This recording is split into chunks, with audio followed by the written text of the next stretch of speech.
Operation Sindoor తర్వాత ఇప్పుడు దేశమంతా ఆపరేషన్ తిలక్ వర్మ అంటుంది. సో ఎట్లా అనిపిస్తుంది ఈ ఫీల్ అంతా? First of all Modi sir చెప్పారు ఆపరేషన్ సింధూర్ అని. సో మళ్ళీ ఆపరేషన్ తిలక్ అంటే అది చాలా పెద్ద విషయము. బట్ యాజ్ ఏ స్పోర్ట్స్ లో జస్ట్ మాకనేది ఏంటంటే కంట్రీకి ఆడుతుంటే కంట్రీకి గెలిపేయాలని ఉంటుంది ఏ మ్యాచ్ అన్నా. So at the right moment right టైంలో ఆపర్చునిటీ వచ్చింది. So I'm feeling so great that I have done something for కంట్రీకి. ప్రెజర్ ఎలా ఫీల్ అయ్యారు మీరు? 20 రన్స్ కి 3 వికెట్లు పడిపోయినాయి ఇండియా. సో చేజింగ్ ఉంది దట్టు పాకిస్తాన్ మీద. సో చాలా ప్రెజర్ ఉంటుంది పాకిస్తాన్ మీద. అంటే బేసికల్లీ మనకి వాళ్ళకి దాయదులు పోర్ లాగా ఉంటుంది. సో ఆ సిచ్యువేషన్ లో మీరు బ్యాటింగ్ వెళ్ళారు, ఎలా అనిపించారు? నా మైండ్ లో ఆ సిచ్యువేషన్ లో నేను జస్ట్ కంట్రీకి రిప్రజెంట్ చేస్తున్నట్టు మైండ్ లో ఊహించుకున్నాను. సో ఐఎమ్ యాక్చువల్లీ కంట్రీకి ఇండియాకి ఆడుతున్నాను. సో ఆ టైంలో నేను కూడా ప్రెషర్ లో ఉంటే 3 వికెట్స్ పడిపోయినాయి. సో అక్కడ నేను ప్రెషర్ లో ఉంటే ఐఎమ్ నాట్ ఓన్లీ అంటే ఒక్కరిని కాకుండా దేశాన్ని మొత్తం కింద పెడుతున్నట్టు అనిపిస్తుంది. సో ఆ టైంలో నేను అదే ఉంచుకున్నాను, దేశాన్ని ముందు తీసుకుని ఈ టైంలో నేను స్టెప్ ఇన్ చేయాలి. లేదంటే మొత్తం హోల్ కంట్రీ వినో పాకిస్తాన్ హౌ హార్డ్ అంటే వాళ్ళు ఎంత గట్టిగా వస్తున్నారు మన మీద అని. సో ఆ టైంలో నన్ను నేను బ్యాక్ చేసుకుని కంట్రీని ఒకసారి మైండ్ లో పెట్టుకున్నాడు. మీ వరుసగా 3 వికెట్లు పడ్డ తర్వాత మీ ప్లాన్ ఆఫ్ యాక్షన్ ఏ విధంగా ఉండే? టీం నుంచి మీకు ఎట్లాంటి ఏమైనా సూచనలు వచ్చాయి? మీరు అప్పుడు ఎట్లా ఆడాలనుకున్నారు అసలు? జస్ట్ నేను ఒకటే ఆ టైంలో జస్ట్ కంట్రీకి చెప్పాను కదా, జస్ట్ కంట్రీని గెలిపించాలి. కంట్రీని ఊహించుకుంటేనే ఆ సిచ్యువేషన్ వాళ్ళు హార్డ్ వచ్చారు నా మీద, పాకిస్తాన్ వాళ్ళు చాలా హార్డ్ వచ్చారు. బట్ ఆ టైంలో నేను కామ్గా ఉన్నా. జస్ట్ గెలిపిస్తే ఎవ్రీథింగ్ విల్ బి ఓకే, అంటే గెలిపిస్తే అన్ని సెట్ అయిపోతాయి. సో మైండ్ లో అది ఒకటే ఉండే, just I want to win my country. మొదటి నుంచి కూడా మ్యాచ్ లో పాకిస్తాన్ ప్లేయర్స్ మన ఇండియా ప్లేయర్స్ కామెంట్ చేస్తూనే ఉన్నారు. ఆడియన్స్ కావచ్చు, అందరూ దీనికి సంబంధించి ఏం చెప్తారు? ఈ మ్యాచ్ ద్వారా సమాధానం అనుకోవచ్చా? అఫ్ కోర్స్ పాకిస్తాన్ అంటే ఈ మన ఆపరేషన్ సింధూర్ తర్వాత ఇంకా చాలా హార్డ్గా వచ్చారు వాళ్ళు మా మీద. మేము ఆడేది game, it's just a sport.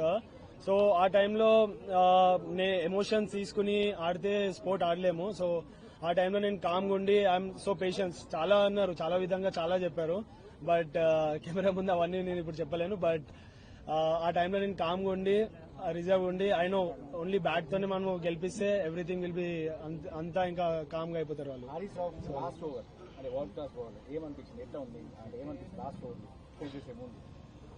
World class bowler of course, but ఆ టైంలో నేను నన్ను అనుకున్నా I'm the best player. India is always best.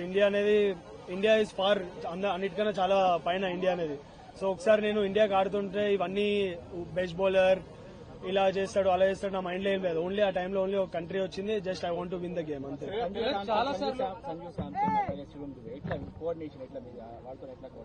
వాళ్ళ మధ్య మంచి పార్ట్నర్షిప్ వచ్చింది. ఆ టైంలో నేను చెప్పా ఏమైనా ప్రెషర్ ఉంటే నేను అబ్జర్వ్ చేసుకుంటాను. బట్ మీరు ఒక ఎండ్ నుంచి జస్ట్ స్ట్రైక్ రొటేట్ చేయండి, నెక్స్ట్ వేరే ఎండ్ లో ఏం ప్రెషర్ లేకుండా నేను క్యారీ చేస్తాను వికెట్ ని అని చెప్పి సంజుని చెప్పాను. సంజు కూడా చాలా క్యామియో చాలా ఇంపార్టెంట్ ఆ టీమ్ కి ఆ టైంలో. నెక్స్ట్ దుబే వచ్చాడు. దుబే వాజ్ స్లైట్లీ కొద్దిగా ప్రెషర్ లో ఉండే స్టార్టింగ్ లో, తర్వాత ఇన్నింగ్స్ చాలా బాగా బిల్డ్ చేశాడు. సో దట్ హెల్ప్ నాకు పర్సనలీగా యాజ్ ఎ పార్ట్నర్షిప్ హెల్ప్ అయింది, also for the country. Last over pressure ఎలా ఉండే? లాస్ట్ ఓవర్ లో మెయిన్ గా సారీ లాస్ట్ ఓవర్ లో మెయిన్ గా ప్రెజర్ ఎలా ఉంటుంది? సంజు దుబే అవడానికి లాస్ట్ ఓవర్ చాలా ఇంపార్టెంట్. నేను ఆల్రెడీ దుబేకి చెప్తా ఉన్నాను. సో ఒక ఎండ్ నువ్వు ఆడుతా ఉండు, వేరే ఎండ్ నుంచి నేను కవర్ చేస్తానని చెప్పి దుబే కన్నా. బట్ దుబే అవుట్ అయ్యాడు. బట్ నేను స్టార్టింగ్ నుంచే కాన్ఫిడెంట్ ఉండే I will finish the game అని. So yeah, by God grace I have done it. Like India Pak match ఇదేం కొత్త కాదు, చాలా సార్లు మనం వైరల్ ఉన్నప్పుడు చూసాం. కానీ ఈసారి చాలా సైన్స్ చూసాం, ఫ్లైట్ పడిపోయినట్టు కానీ మిజైల్స్ వచ్చినట్టు కానీ ఈవెన్ దానికి అపోజిట్ రియాక్షన్స్ కూడా మన టీమ్ ఇండియన్ ప్లేయర్స్ నుంచి చూసాం. సో ఇదంతా ఇట్లా ఉండే అంటే ఇదేమన్నా మీకు ప్రెజర్ క్రియేట్ చేసిందా, లేకపోతే ఆట గేమ్ ఏమైనా డిస్టర్బ్ చేసిందా? ముందు వాళ్ళే స్టార్ట్ చేశారు పాకిస్తాన్ నుంచి. స్టార్ట్ అదే ఇండియా పాకిస్తాన్ మ్యాచ్ లో ఓకే, బట్ ఆపరేషన్ సింధూర్ తర్వాత కొద్దిగా హార్డ్గా వచ్చారు వాళ్ళు మా మీద. బట్ మేము ఆడేది చెప్పాను కదా మళ్ళీ స్పోర్ట్. సో స్పోర్ట్ ని ఎమోషన్స్ తో కనెక్ట్ చేసి ఆడితే అవ్వదు. సో జస్ట్ నేను స్పోర్ట్ ని ఏ విధంగా ఆడాలో ఆ విధంగా స్పోర్ట్ లో ఆడి we have replied in a good way to them. Pakistan match అంటే మొదటి నుంచి విరాట్ కోహ్లీ పాకిస్తాన్ మ్యాచ్ అంటే విరాట్ కోహ్లీ ఆ తర్వాత ఇప్పుడు విరాట్ కోహ్లీని తిలక్ రీప్లేస్ చేశారు అనేటువంటి మాట ఎక్కువగా వస్తుంది. మీ కామెంట్ ఏంటి? ఫస్ట్ ఆఫ్ ఆల్ నాకు చాలా హ్యాపీగా ఉంటుంది. సచ్ ఏ లెజెండ్ విరాట్ భాయ్ అనేది is an global star. So చిన్నప్పటి నుంచి నాకు కూడా కాదు, చాలా ఇండియాకి ఇన్స్పైర్ చేశారు. సో అట్లాంటి మంచితో నన్ను పోల్చడాలంటే ఇట్స్ నాకు చాలా ప్రౌడ్. బట్ నా ఐఎమ్ హ్యాపీ దట్ నేను ఇండియాకి ఏషియా కప్ గెలిపించా. బట్ నేను క్రికెట్ స్టార్ట్ చేసింది వరల్డ్ కప్ 2011 వరల్డ్ కప్ గెలిపించిన తర్వాతనే క్రికెట్ స్టార్ట్ చేశా. బట్ ఈ జనవరిలో వరల్డ్ కప్ వస్తుంది. సో అది నా అసలేమో వరల్డ్ కప్ గెలిపించిన తర్వాతనే నాకు నిద్ర వస్తుంది. మ్యాచ్ అయిపోయిన తర్వాత shake hands sporting spirit. But ఈ పెద్ద డిస్కషన్ అయింది. ఇండియా పెద్ద డిస్కషన్ అవుతుంది దేశం అంటే వరల్డ్ వైడ్. ఎట్లా దీని అంటే మీరు ముందే అనుకున్నారా? టీమ్ మేనేజ్మెంట్ ఏమైనా మీకు చెప్పిందా? అలా ఏం లేదు. సో ఆ మూమెంట్ లో అలా అయింది. సో జస్ట్ ఫ్లోలో వెళ్ళాము. అదేమి మాకు ఇలా చేయాలి అని ఏం లేదు. బట్ మనకు ముందు తెలిసింది కదా, ముందు వార్ అయినప్పుడు తెలిసింది. So just we want to give respect for our country, అంతే. ఇంకా దాని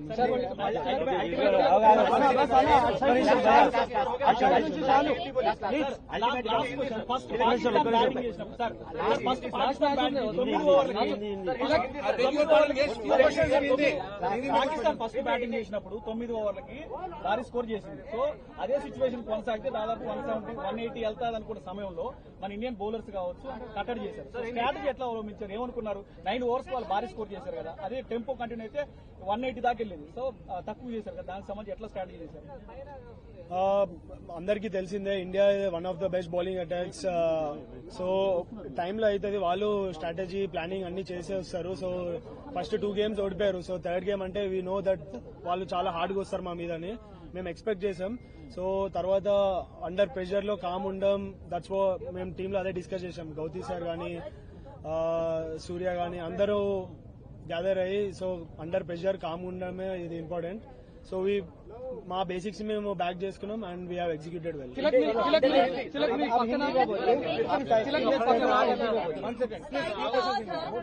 सूर्य कुमार ने बात कही कि वो हमारे कॉम्पिटिटर ही नहीं है, टॉप 2 के प्लेयर टीम जो है कम्पीट कर रही थी. लेकिन मैच जब हो रहा था तब आपको लग रहा था कि 2-0 से आगे है, अब 3-0 बनाना कितना ज्यादा दबाव भारत पे रहा पाकिस्तान से ज्यादा? जैसे सूर्य भाई ने बोला है कि कुछ कंपटीशन नहीं है, मैं भी उस बात में एग्री करता हूँ. मगर as a sport we know, मतलब हमेशा प्लान चेंज करते रहते हैं, हार्ड आते हैं. जैसे बोला है मैं कि हर मैच में स्ट्रैटेजी चेंज होगा, वो लोग भी प्रिपेयर होके आएंगे. तो हम लोग एक्सपेक्ट किए थे. और जैसा वो लोग सेकेंड इनिंग्स में कम स्कोर में वो लोग पेस ऑफ करके, विकेट भी इतना आसान नहीं था बैटिंग के लिए, तो जैसा वो लोग कमबैक करके आए हैं और वहां से हम लोग पार्टनरशिप बिल्ड करके जीता है. तो वही है इंडिया की खासियत. प्रेशर कैसा था आपके ऊपर? आखिरी ओवर तक आप टिके रहे, मैच जिताया आपने, 3 विकेट लेने के बाद आप आए थे. बताइए आपका एक्सपीरियंस कैसा रहा, क्या प्रेशर था आपके ऊपर?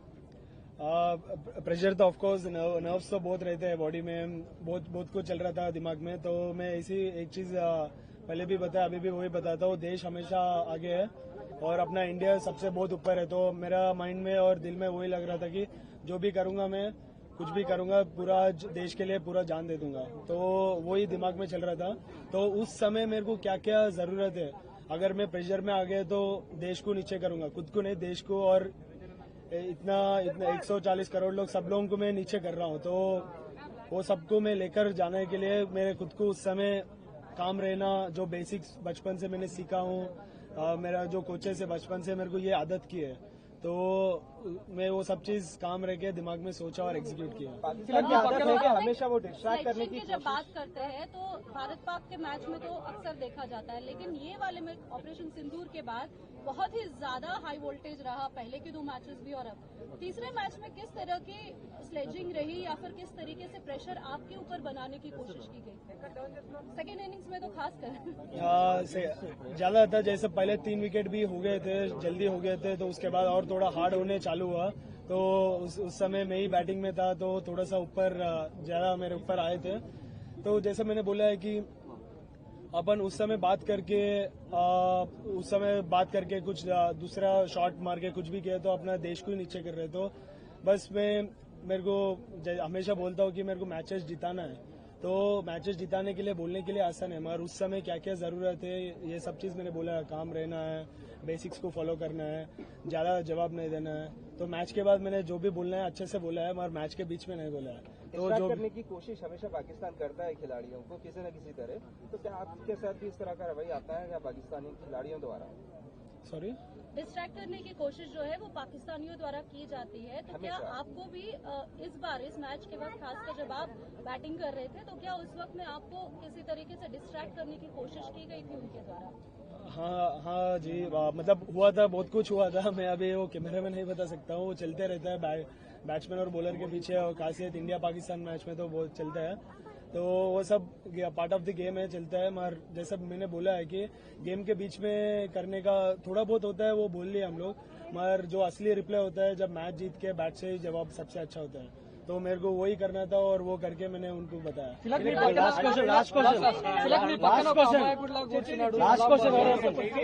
కోచ్ గురించి ఏం చెప్తారు? మీ పక్కన అసలు ఆయన చూస్తే తిలక్ ప్రతిసారి మిమ్మల్ని ముందు నుంచి నడిపిస్తా ఉన్నాడు, ఆల్మోస్ట్ క్రికెట్ బేసిక్స్ నుంచి ఇక్కడ స్టార్ట్ చేశారు. సో కలాం గురించి చెప్పాలంటే మీరు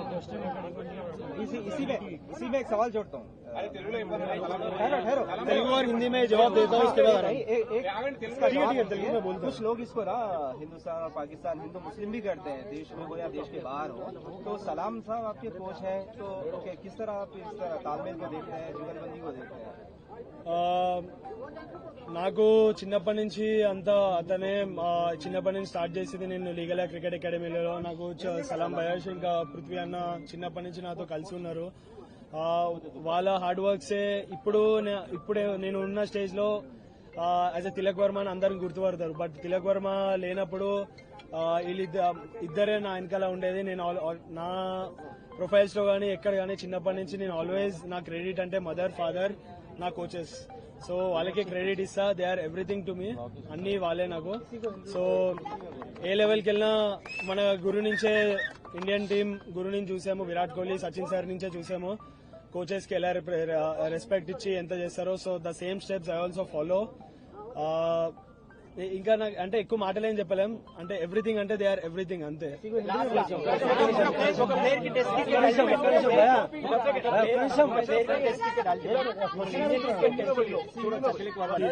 आराम से एक कदम करता हूँ క్రికెట్ లో తిలక్ వర్మ చూడొచ్చా ఫ్యూచర్ లో? సార్ इसको हिंदी में बोलिए.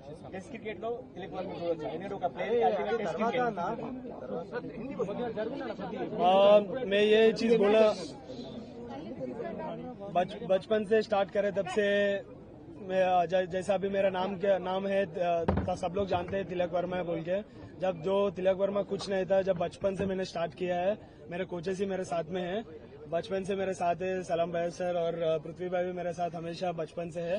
और मैंने स्टार्ट किया लीगल क्रिकेट एकेडमी में, इधर ही स्टार्ट किया. और हमेशा मेरा जब भी मुझे अप्स एंड डाउन्स गेम में तो आते रहते हैं, तो मेरे को जैसा है कि मेरे को हमेशा कॉन्फिडेंस आता है. जब भी मैं इधर प्रैक्टिस के लिए आता हूँ, वही मेरे को कॉन्फिडेंस आता है खुद ब खुद. जैसा मैं ये मट्टी में आऊंगा तो कॉन्फिडेंस मेरे को हमेशा आता है. तो जैसा मैं एक ही चीज बोल सकता हूँ इन दोनों के लिए कि मेरे लिए ये दोनों सब कुछ है और सब चीज की है. और मैं special thanks to Hyderabad cricket association and BCCI for giving me this opportunity. What is Tilak Verma's opinion on Tilak Verma's innings? What is Tilak Verma's opinion on Tilak Verma's innings? Is this your best ever performance? Hindi English दोनों में बोल दीजिए. I think I would rate this one of the best innings, and with this I could also rate one more innings which I played before in Chennai against England. But of course, playing in Asia Cup, that too against Pakistan in under pressure, is one of the greatest feelings. So I would rate these my one of the best innings. Comparing to my 200s, these are best feeling I ever experienced. So 10 runs after the last over. What was going on in your mind at that time? I was calm under pressure. I know that I'll win the game, So I was just thinking about my country and just focusing on the ball, one ball at a time I was playing, and I backed myself and I have done for my country, so I'm so proud of it.